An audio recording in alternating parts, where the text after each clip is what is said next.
Hey there, how y'all doing in this heat and humidity that we got? At least up here in the Northeast, it's been hot, humid, just kind of ugh. And well, today, a little bit of a different story. We've had a lot of rain pass through right here, and it's cloudy, so it's kept the temperatures down just a bit. So that's nice. We're only in the 80, 82 degree range, which makes it so much more comfortable. But well, anyhow, I'm back here getting close to my favorite tree. I'll show it to you again. This grandiose, huge maple.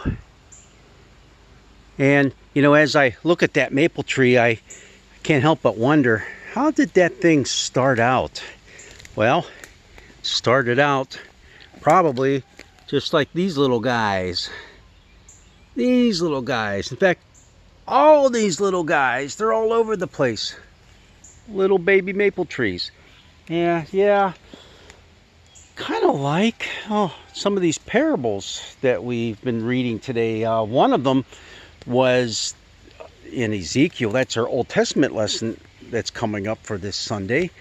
But that talks about this big, mighty cedar. That would be this tree that's here. I'm going to turn this way. So there, that big, mighty maple. You know, all the birds of the air rest underneath it. Now, Jesus, he's a little bit different. He doesn't talk about a big, gigantous cedar. He talks about a mustard seed, a mustard plant.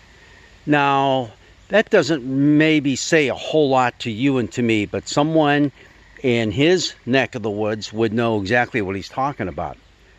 A giant weed. What's that all about? The kingdom of God can be compared to a giant weed? Yeah, it's kind of a neat parable, and it's one that kind of catches you by surprise. And I'm sure that as some of the people were listening to it, they're going, oh man, he's really nuts. If his mom and brothers and sisters thought he was crazy last week, we know he really is now. Well, he wasn't crazy.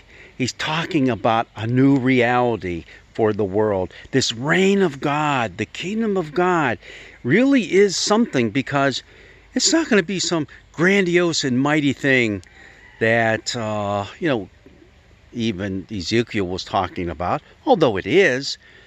But it's going to come in a very surprising way, too.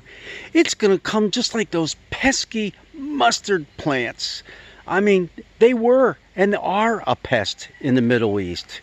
They just kind of grow and spread, and they're everywhere. They are a weed, and you don't want it in your garden. But you know what? Despite your best efforts, they come and they grow and they take over.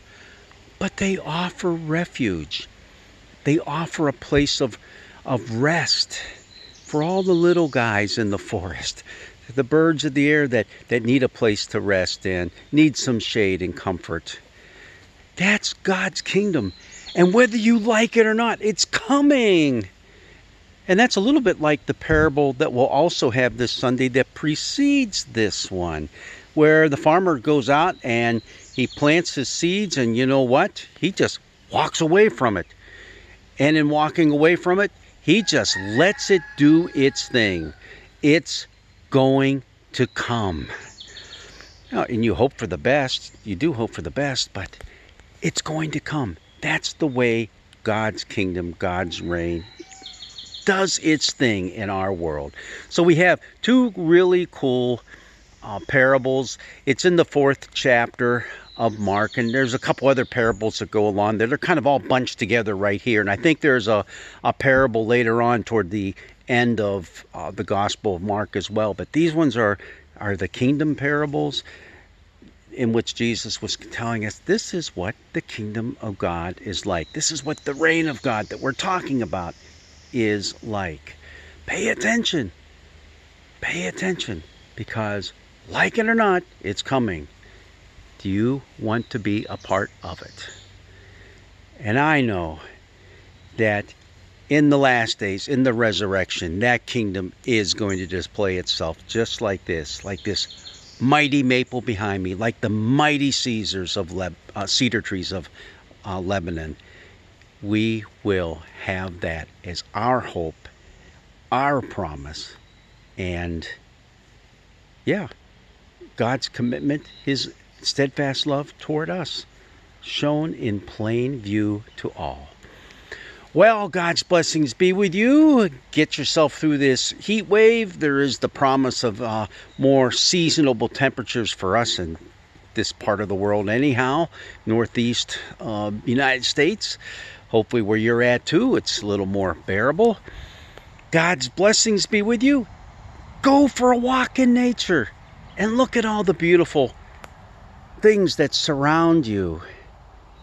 This is just one gorgeous place to be. This is the kingdom of God. Blessings be with you.